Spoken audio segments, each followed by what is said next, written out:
नमस्कार, वंदे मातरम। आज हम बात करेंगे गुरु पूर्णिमा के शुभ अवसर पर वेद व्यास जी के बारे में, वेद व्यास जी के जीवन और कार्य के बारे में। आप जानते हैं वेद व्यास जी के बारे में मैं कुछ बताने से पहले सिर्फ इतना बता दूं कि आज तक इस धरा पर, भारतीय धरा पर या कहें दुनिया की धरा पर जितने महान पुरुष अवतरित हुए, उसमें वेद व्यास जी के बारे में ऐसा कहा जाता है कि जो कुछ भी उपलब्ध ज्ञान विज्ञान हो सकता है, उन सभी ज्ञान विज्ञान को वेद व्यास जी ने अपने शास्त्रों, अपने ग्रंथों में लिख दिया है। और जो वेद व्यास जी ने नहीं लिखा है, इसका मतलब वो ज्ञान और विज्ञान अस्तित्व में नहीं है। तो ये है वेद व्यास जी की महानता। आज हम उस विराट व्यक्तित्व के बारे में चर्चा करेंगे। संस्कृत साहित्य की परंपरा के अनुसार महर्षि वेद व्यास को वेदों का संकलनकर्ता, महाभारत का प्रणेता माना जाता है। पुराणों के लेखक और श्रीमद् भागवतम महापुराण के भी लेखक वेद व्यास जी को माना जाता है।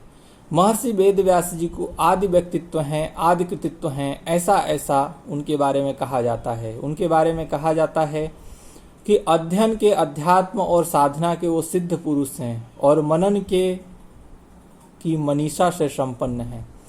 महर्षि वेद व्यास जी के जीवन वृत्तांत के संदर्भ में महाभारत का जो आदि पर्व है, उसके अंशावतरण पर्व में विस्तृत रूप से व्याख्या मिलती है। इसके साथ ही साथ विष्णु पुराण में भी वेद व्यास जी के जीवन का वृत्त यानी कि उनकी जीवनचर्या को बताया गया है, जन्म कब हुआ इत्यादि। इसी पुराण में महर्षि पराशर ने, विष्णु पुराण में महर्षि पराशर ने वेद व्यास जी को अपना पुत्र बताया है। जो श्लोक है वो ऐसे है, मग्नोऽथ जहन्वितो यादुत्यायाह सुतो मम। अर्थात महर्षि वेद व्यास जी के पिता जो हैं वो महर्षि शक्ति के पुत्र ऋषि पराशर को बतलाया जाता है। कहा गया है कि शाक्तो पुत्रः महाप्राज्ञः पराशरः। भीष्म पर्व में महर्षि वशिष्ठ और शक्ति को महर्षि वेद व्यास का पूर्वज बताया गया है। इस प्रकार से अनेक साक्ष्यों के आधार पर महर्षि पराशर को महर्षि वेद व्यास जी का पिता माना जाता है और इनकी माता का नाम सत्यवती बतलाया जाता है। चेदीराज वसु उपरीचर के वीर्य से यमुना नदी में निवास कर रही अप्सरा मत्स्य रूप धारिणी अद्रिका के गर्भ से उत्पन्न हुई थी। कौन? माता सत्यवती। और रेफरेंस कहाँ है? महाभारत आदि पर्व, पृष्ठ संख्या 214, गीता प्रेस गोरखपुर।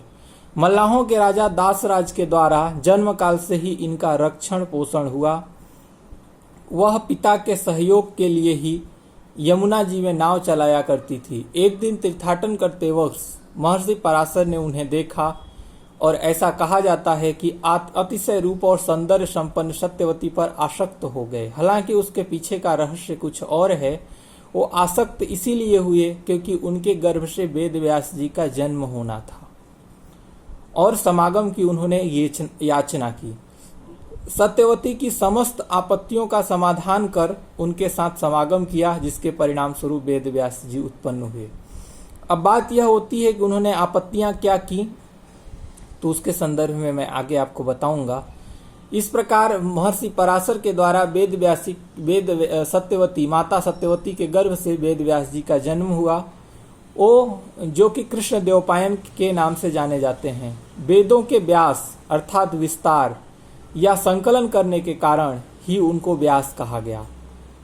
व्यास आप जानते हैं व्यास क्या होता है? व्यास पूरे वृत्त को मध्य से बांटने वाली जो रेखा होती है उसको व्यास कहते हैं।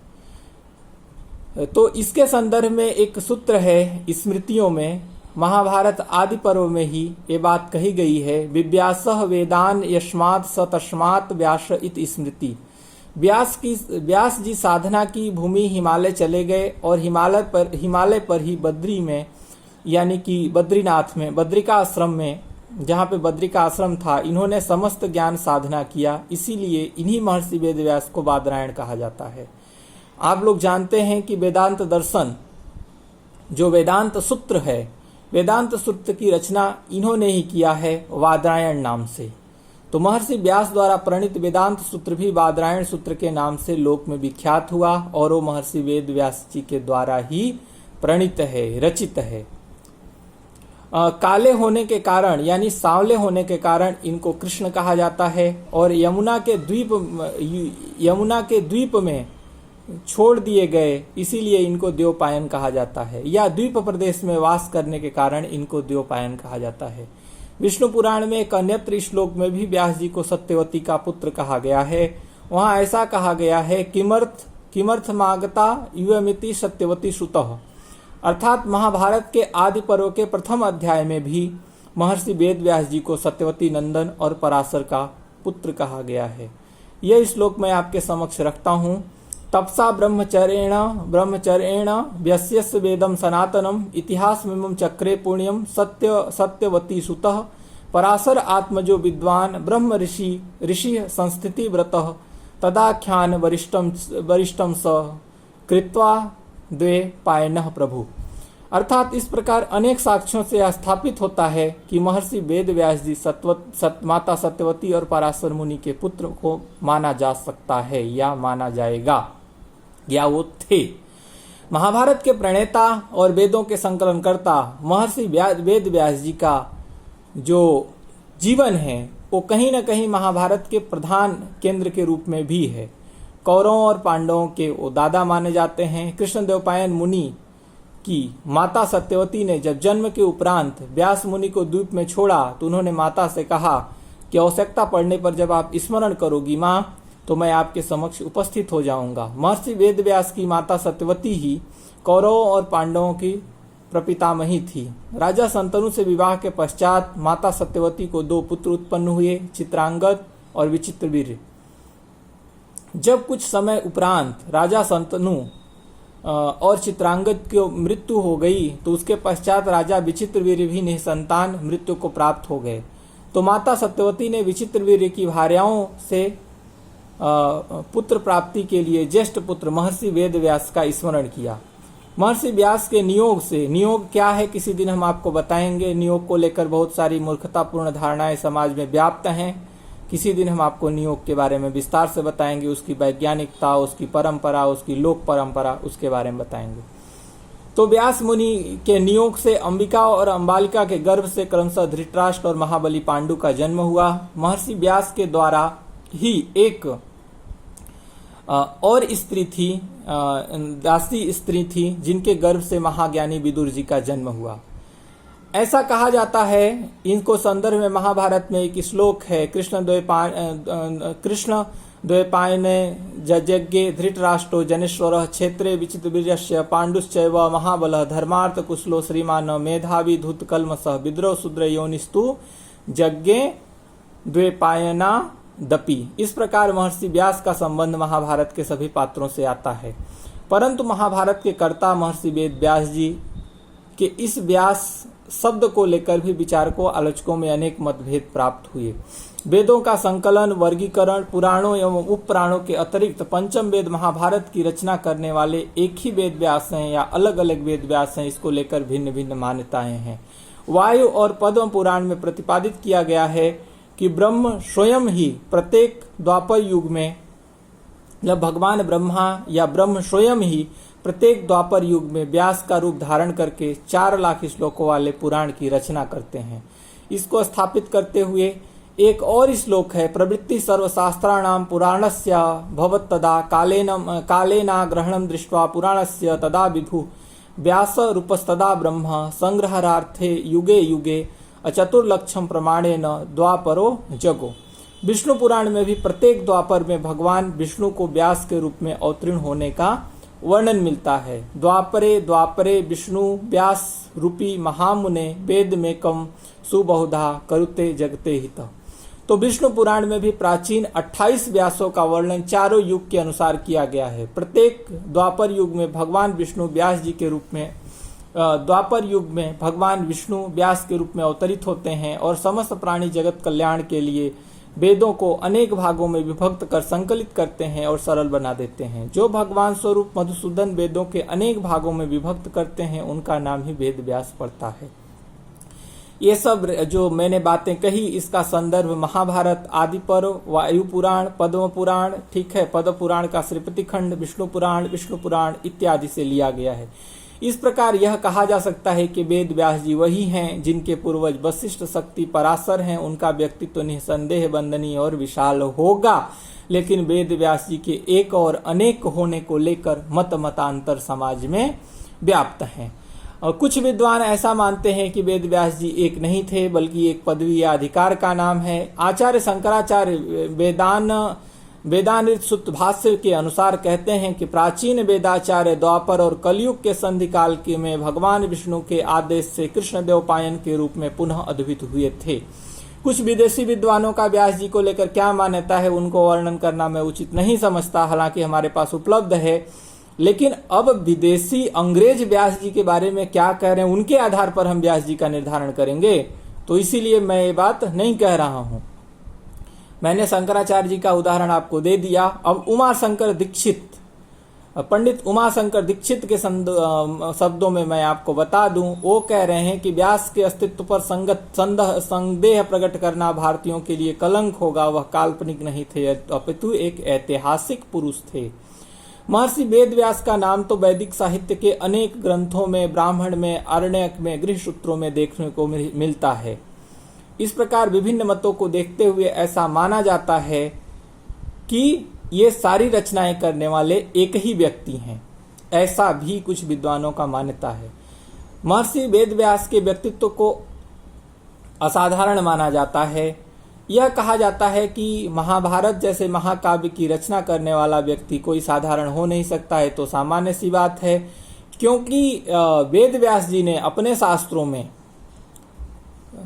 4 पुरुषार्थ तीनों काल के साथ साथ जो अन्य विषय हैं, जैसे अर्थशास्त्र, न्याय, चिकित्सा, समाज व्यवस्था, राज व्यवस्था, नैतिक मूल्य, ज्ञान विज्ञान इत्यादि सबको समाहित करते हुए उन्होंने रचना की। जैसा कि मैंने आपको पहले बताया कि जो कुछ भी रचनाएं हो सकती हैं वो महर्षि वेद व्यास ने कर दिया है, और जो उन्होंने नहीं लिखा वो ज्ञान हो नहीं सकता, ऐसा इनके बारे में कहा जाता है। आगे महर्षि वेद व्यास की कृतियों के बारे में हम आपको बताएं तो पहले हम यहाँ पे पुराणों का वर्णन कर देते हैं, फिर आगे हम दूसरा एंगल जब हम बताएंगे महर्षि वेद व्यास जी के जीवन के संदर्भ में तो हम आपको फिर से बताएंगे। महर्षि वेद व्यास का व्यक्तित्व जितना गरिमामय है, उनकी कृतियां भी उतनी ही गरिमामय और प्रसिद्ध हैं। इनके वेदों के विस्तार के बारे में ऐसा कहा जाता है, तपो विशिष्टादपि वे विशिष्टान मुनि संचयात मन्ने श्रेष्ठतरम त्वा रहस्य ज्ञान वेदनाथ। वेदों का तो विस्तार किया, संकलन किया ही किया, साथ में उन्होंने 18 पुराण और महाभारत जैसे आर्ष ग्रंथों की रचना करके विश्व को विश्व विरासत के रूप में ज्ञान विज्ञान का कोश उपलब्ध करवाया, जिसमें चारों वर्णों के कर्तव्य का विधान, पुराणों का सार, पृथ्वी, सूर्य, चंद्रमा, ग्रहण, नक्षत्र, तारा, चारों युगों के परिणाम और चारों वेदों के अध्यात्म शास्त्र का विस्तृत वर्णन किया। देवी भागवत पुराण में एक जगह पे ऐसा कहा गया है, चतुर्वर्ण्यम विधानम च पुराणम च कृतशनशः तमसो ब्रह्मचर्यस्य पृथिव्याश्चंद्र सूर्यो ग्रह नक्षत्र तारात्रा प्रमाणम च युगे सह और ऋचो यजुषी सामानी वेदाध्यात्म तथैव च। कि महर्षि वेद व्यास ने 18 पुराणों के रचना के पश्चात महाभारत इत्यादि ग्रंथ की रचना की। महर्षि वेद व्यास ने अपने कृतियों में नैतिकता, राष्ट्रीयता, पर्यावरण, प्रेम, शांति के साथ ही साथ एक निश्चित प्रवाह में जो साधारण से साधारण व्यक्ति को भी समझ में आ सके, ज्ञान विज्ञान इत्यादि बातों को बताया। भविष्य में क्या होने वाला है, भविष्य के संदर्भ में भी लोगों के सम्मत रेखांकित किया। वेद व्यास के कृतियों की अगर संक्षिप्त में आप समझना चाहें तो इतना समझ लीजिए कि महर्षि वेद व्यास जी ने वेदों की संख्या 4 बतलाई, ऋग्वेद, यजुर्वेद, सामवेद, अथर्ववेद वेदों के विभाजन किया। इस संदर्भ में विष्णु पुराण में एक श्लोक आता है, वीर्य तेजो बलम चाल्पम मनुष्याणाम वेक्षसे च हिताय सर्वभूतानाम वेद वेदान करोति सः। अर्थात वेद व्यास ने पुराणों को 8 भागों में विभक्त करने के साथ साथ ही वेदों को मनुष्यों के, सभी साधारण लोगों के हित के लिए इसको विभाजित किया। इतिहास पुराणाभ्याम वेदः समुपवृत्त बृहरोहत वितेत्य अल्पसुताद वेदो महामायः प्रहरिष्यति। अच्छा, पुराण संहिता के रचयिता महर्षि वेद व्यास जी को पारिवारिक परंपरा को इस प्रकार बताया जाता है। अब इनका जन्म इत्यादि की परंपरा को देख लीजिए। व्यासम वशिष्ठ नापतारम सक्ते पोत्रम कलमसम पराशर आत्मजम वंदे शुकतातम तपोनिधम। अर्थात व्यास जी वशिष्ठ जी के परपौत्र, शक्ति के पौत्र, पराशर के पुत्र, सुखदेव के पिता और वशिष्ठ जी ब्रह्मा के मानस पुत्र थे। फलतः व्यास जी की पारिवारिक परंपरा ऐसे हुई। ब्रह्मा जी के पुत्र वशिष्ठ जी के पुत्र शक्ति, शक्ति के पुत्र पराशर मुनि के पुत्र कृष्णदेव पायन वेद व्यास और उनके पुत्र सुखदेव जी। वही सुखदेव जी जो महाभारत की कथा सुनाते हैं महाराजा परीक्षित को, या सुखदेव जी के कहने पे महामुनि वैशंपायन जी, मतलब इसके केंद्र में सुखदेव जी हैं, वही सुखदेव जी। महर्षि वेद व्यास के पुत्र भगवान सुखदेव जी को इस लौकिक जगत के प्राणियों कर दया कर भगवत तत्व को बताने के लिए महापुराण भागवत का भी विस्तार किया, ऐसा माना जाता है। तथ्य के रूप में यह कहा जा सकता है कि महर्षि पराशर, व्यास और सुखदेव, इन तीनों पीढ़ियों में होने वाले इन महामुनियों ने पुराणों के परिणय तथा प्रसार में अपनी शक्तियां लगा दी। कुर्म पुराण में ऐसा कहा जाता है कि श्रीमद् भागवत के प्रवर्तक सूक मुनि को ही बताया जाता है। स्वसुखी निवृत्त चेष्टता व्युत संज्ञान भावोच। फिर आगे कहा जाता है व्यतनुत क्रिया स्तत्वविदम पुराणम तम खिल वृजिन गमनम व्यास सुनम नतो अस्मि। महर्षि पराशर, वेद व्यास और सुखदेव जी के द्वारा प्राप्त पुराणों को संक्षेप में हम जानने का प्रयास करते हैं। हम थोड़ा आपको पुराणों का परिचय बता दें, उसके बाद हम अन्य ग्रंथों की तरफ बढ़ेंगे।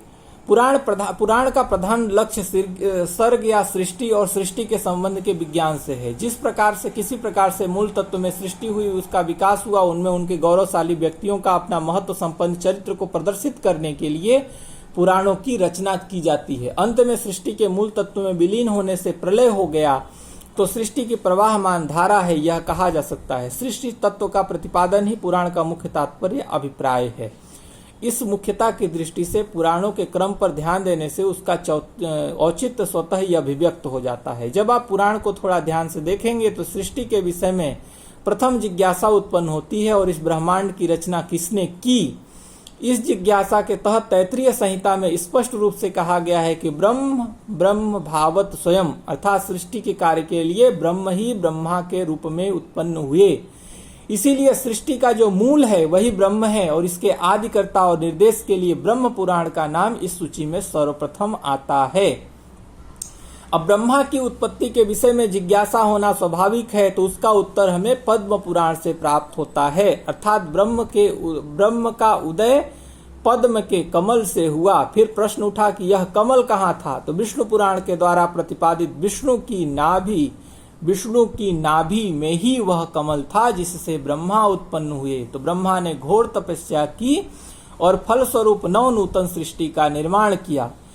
और वायु पुराण को शेष शैया का निरूपण करने वाला बताया जाता है, जिस पर महर्षि विष्णु भगवान शयन करते हैं, जो इसलिए उनके आधार का काम करता है। भगवान शेषनाग का निवास क्षेत्र क्षीर सागर को बताया गया है। इस प्रकार श्रीमद् भागवत महापुराण को समुद्र के रहस्य का बतलाने वाला पुराण माना जाता है।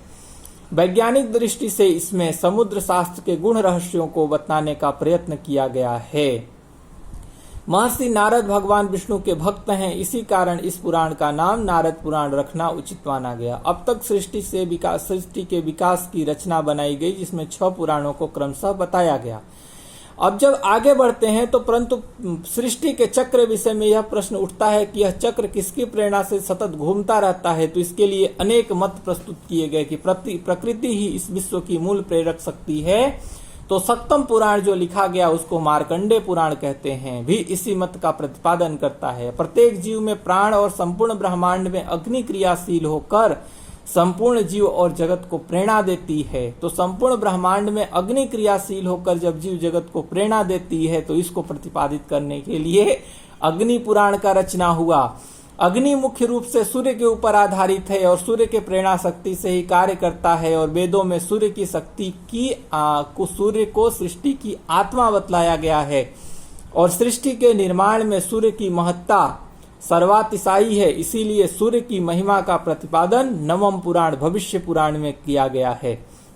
ब्रह्म वैवर्त पुराण में मूल तत्व के विषय में कई मतों को प्रकट किया गया है, अर्थात पुराणों के मतानुसार ब्रह्म से ही जगत की सृष्टि होती है और इस जगत को ब्रह्मा का निवर्त माना गया है। जगत ब्रह्मा से उत्पन्न हुआ, परंतु यह तात्विक वस्तु नहीं है, माइक वस्तु है। इसलिए ब्रह्म वैवर्त की संज्ञा से ब्रह्म के मूल कारण होने के कारण विश्व को उसका विवर्त होने के सिद्धांत का प्रतिपादन पुराण करता है। अब प्रश्न यह उठता है कि यह जो मूल ब्रह्म है उसको कैसे जाना जाए।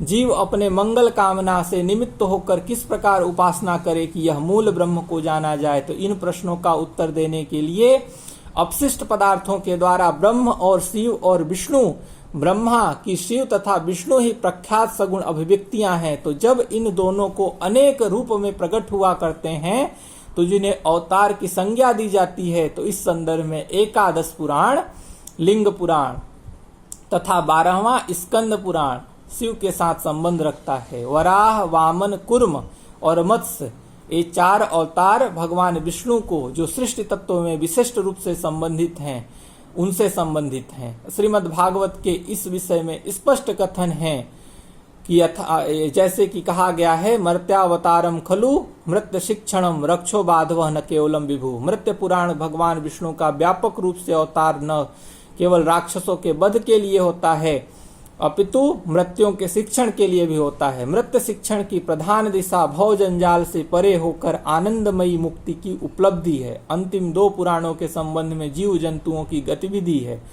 17वें पुराण गरुड़ पुराण में कर्म ज्ञान तथा उपासना करने से मनुष्य को कौन कौन सी गतियां प्राप्त होती हैं, इसका विशेष विवरण दिया गया है तथा इन गतियों के विस्तृत क्षेत्र को बतलाने वाला अंतिम पुराण ब्रह्मांड पुराण है। इसमें बतलाया गया है कि अपने कर्मों के अनुसार जीव इस पूरे ब्रह्मांड में भटकता रहता है और सुख दुख का अनुभव किया रहता है। इस प्रकार से धार्मिक दृष्टि के साथ वैज्ञानिक दृष्टि से भी अष्टादश पुराणों की उपयोगिता सिद्ध होती है।